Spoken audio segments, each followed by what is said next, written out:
जय हिंद एवरीवन, स्वागत है आपका वी नेशन ट्रिपल वन के एक नए एपिसोड में, जहां आपके लिए लेकर आते हैं इंडियन डिफेंस की प्रमुख अपडेट्स को सबसे पहले। तो चैनल को सब्सक्राइब करना मत भूलिएगा। आज की अपनी अपडेट की हम शुरुआत करने वाले हैं combat vehicle research and development establishment CVRDE से आई एक बड़ी रिपोर्ट से। CVRDE जो कि DRDO की एक लेबोरेटरी है, इन्होंने एक नए प्रोग्राम की शुरुआत करी है, जहां पर इनका इनिशिएटिव है कि ये एक नया 800 हार्स पावर का इंजन विकसित करेंगे, जो कि पूर्णतः स्वदेशी होगा। ये इंजन मुख्यतः हमारे जो जोरावर लाइट टैंक और जो फ्यूचर के वेरिएंट है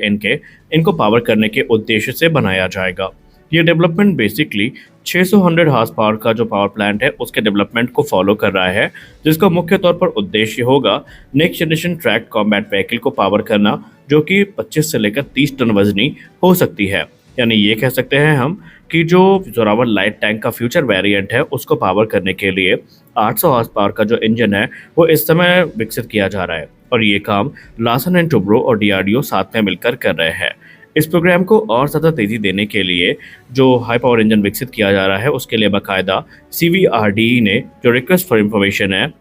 जिसको हम RFI भी कहते हैं, उसे इशू किया है, जहां पर इनका टारगेट है इंडियन वेंडर्स। उनको यहां पर अट्रैक्ट करने की कोशिश की जा रही है ताकि इस प्रोग्राम को और तेज़ बनाया जा सके। ये जो वेंडर होंगे ये फैब्रिकेशन, असेंबली और जो प्रोटोटाइप ट्रांसमिटिंग टेस्टिंग है या ट्रांसमिशन टेस्टिंग है उसमें अपने योगदान को निभाएंगे। वहां पर CVRDE ने यह भी कंफर्म कर दिया है कि जो कोर इंजन डिज़ाइन है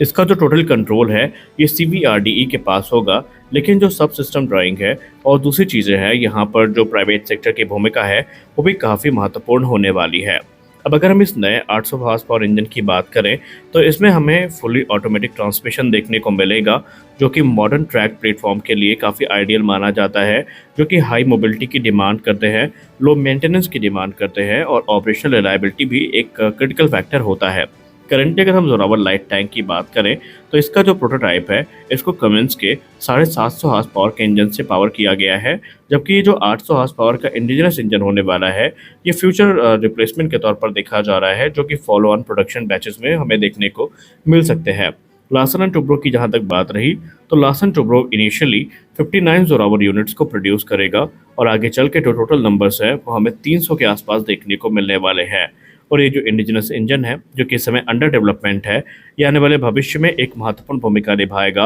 और इसे फॉरेन इंजन के अल्टरनेटिव के तौर पर देखा जा रहा है, जो कि इस क्षेत्र में हमारे सेल्फ रिलायंस को बढ़ाएगा, वहीं जो लाइफ साइकिल कॉस्ट है उसको रिड्यूस करेगा और भारत की जो आर्मर्ड फ्लीट है उसमें अपनी भूमिका को सुनिश्चित करेगा। सोर्सेस की बात माने तो अभी जो हम 600 हॉर्स पावर के इंजन की बात कर रहे थे उसके जो ग्राउंड ट्रायल्स है वो ऑलरेडी कंप्लीट किए जा चुके हैं, और इस समय ड्यूरेबिलिटी ट्रायल्स जो है वो चल रहे हैं। और इसके अलावा जो 800 हॉर्स पावर का वेरिएंट तैयार किया जा रहा है इसमें उन्हीं वैलिडेटेड टेक्नोलॉजीज़ को यूज़ किया जाएगा जो कि हमें 600 हॉर्स पावर के इंजन में देखने को मिली थी, जिसका सीधा मतलब ये है कि इसका डेवलपमेंट काफ़ी फास्ट होगा और इंजन हमें कम से कम समय में तैयार होकर डिलीवर किया जा सकता है। हालांकि आपको बता दें कि भले हम चाहे जितनी भी जल्दी कर लें, लेकिन ये जो 800 हॉर्स पावर का इंजन है इसे तकरीबन 3 साल तक की जो ग्राउंड टेस्टिंग है और व्हीकल इंटीग्रेशन ट्रायल है इसको पूरा करना पड़ेगा, इससे पहले कि ऑपरेशनल यूज़ के लिए इसको क्लियर किया जाए। और ये जो ट्रायल हैं ना सिर्फ पावर प्लांट की परफॉर्मेंस को वैलिडेट करने के लिए ज़रूरी हैं, बल्कि ये भी देखा जाएगा कि एक्सट्रीम कंडीशन में इसकी रिलायबिलिटी कैसे है, क्योंकि आपको पता ही है कि लाइट टैंक या फिर हमारे जो मेन बैटल टैंक्स हैं ये शहरों में चलने के लिए तो बनाए नहीं जाएंगे। ये या तो लद्दाख जैसे एक्सट्रीम कंडीशन में ऑपरेट करेंगे जहाँ पर टेम्परेचर माइनस में होता है, या फिर ये जो हमारे रेगिस्तानी इलाके हैं राजस्थान में वहाँ पर ऑपरेट किए जाएंगे जहाँ पर टेम्परेचर 60 डिग्री तक पहुँच जाता है। तो जाहिर सी बात है इन्हें अपने रिलायबिलिटी का प्रमाण देना पड़ेगा। अब एक ऐसी रिपोर्ट के बारे में बात करने वाले हैं जिसका इंतजार पूरा भारतवर्ष इस समय कर रहा है, लेकिन कल भारतीय वायुसेना ने उसी को लेकर के एक बहुत बड़ा सरप्राइज दे दिया है। तेजस मार्क 2 वो प्लेटफॉर्म जिसके रोल आउट पर सबकी निगाहें टिकी हुई हैं, और हम लोग नवंबर से लेकर मार्च 2026 तक की जो टाइमलाइन है इसको लेकर रिपोर्ट सुनते आए, लेकिन कल कुछ अनएक्सपेक्टेड हुआ और अनयूजुअल हुआ।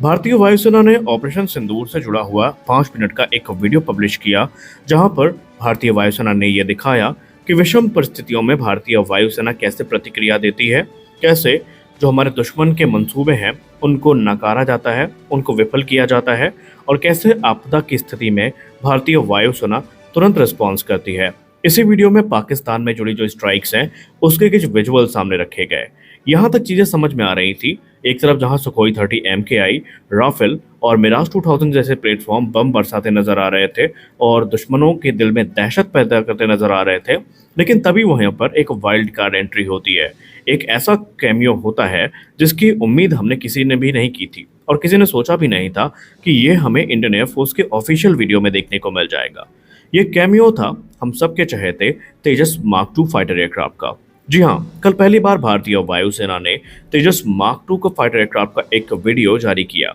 ये वीडियो उसी 5 मिनट की वीडियो में संलग्न था जो कि भारतीय वायुसेना ने पोस्ट किया था। इस वीडियो में तेजस को एयर टू ग्राउंड स्ट्राइक करते दिखाया गया और फुल स्ट्राइक पैकेज के साथ ये तेजस मार्क 2 उड़ान भर रहा था। और यकीन मानिए ये एक गूज़बम्प मोमेंट थी। जिसने इस वीडियो को देखा वो इसको रिपीट करके देख रहा था। ऐसा लग रहा था कि मानो इस वीडियो की जो समय अवधि है ये 0 सेकंड से शुरू होकर के 15 सेकंड तक की ही है, क्योंकि हर आदमी 0 से लेकर 15-20 सेकंड तक की ही वीडियो देख रहा था, क्योंकि इसी दौरान उन्हें तेजस मार्क 2 के दर्शन हुए थे। और ये एयरक्राफ्ट फिलहाल वीडियो में देखने में तो काफी इंटरेस्टिंग लग रहा है और हम सबकी उम्मीदें अब काफी ज्यादा बढ़ गई हैं, क्योंकि आज तक हमने तेजस मार्क 2 को फोटोज में देखा और हमने जो माइनर पेलोड्स हैं उनके साथ ही देखा, लेकिन कल जिस प्रकार का डेमोन्स्ट्रेशन इसको लेकर भारतीय वायुसेना ने प्रदर्शित किया उसके बाद से ये क्लियर हो गया कि इंडियन एयरफोर्स इस प्रोग्राम को लेकर काफी ज्यादा गंभीर है। और वो रिपोर्ट जहां पर यह बताया गया कि भारतीय वायुसेना इसका काफी बेसब्री से इंतजार कर रही है,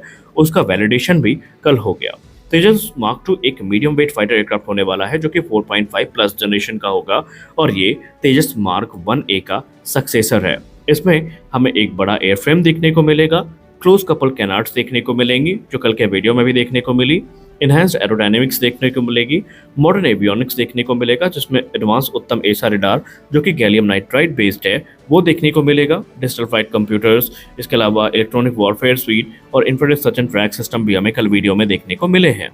इस एयरक्राफ्ट को पावर किया जाएगा जनरल इलेक्ट्रिक F414 INS6 से जो कि अप्रॉक्सीमेटली 22,000 पाउंड का थ्रस्ट जनरेट करते हैं और इनमें से कुछ इंजन भारत आ चुके हैं जिनका यूज तेजस मार्क 2 के इंटीग्रेशन में किया जाएगा। रही बात इंटीग्रेशन की, तो ऑलरेडी स्ट्रक्चरल इंटीग्रेशन पूरा हो चुका है और इस समय एवियोनिक्स का जो इंटीग्रेशन है वो जारी है, जहां पर अलग अलग जो सिस्टम है वो आते जा रहे हैं और उनको असेंबल किया जाता रहा है और इसी वर्ष के अंत तक इनके जो ग्राउंड ट्रायल्स हैं इनके शुरू होने की पूरी उम्मीदें हैं। ये अपने साथ तकरीबन 6,500 किलोग्राम तक का जो पेलोड है वो कैरी कर सकता है, जो कि तेजस मार्क 1A की तुलना में ज़्यादा है। अब अगर हम इसकी भूमिका की बात करें तो प्राइमरी भूमिका मिराज 2000 MiG-29 जैसे प्लेटफॉर्म्स को रिप्लेस करने की होगी, लेकिन भारतीय वायुसेना 200 से ज़्यादा की संख्या में इन्हें खरीदेगी, जो कि 2 फेज़ में इनका प्रोक्योरमेंट होने वाला है। फेज़ 1 में हमें 110 से 120 प्लेटफॉर्म, तो फेज़ 2 में हमें एडिशनल जो प्लेटफॉर्म्स हैं वो देखने को मिलेंगे। आप सब इस वीडियो को देखकर कितने उत्साहित हैं और आपकी उम्मीदें क्या तेजस मार्क 2 से बढ़ गई हैं? कमेंट सेक्शन में ज़रूर बताएं। मिलते हैं अगले वीडियो में, तब तक के लिए जय हिंद।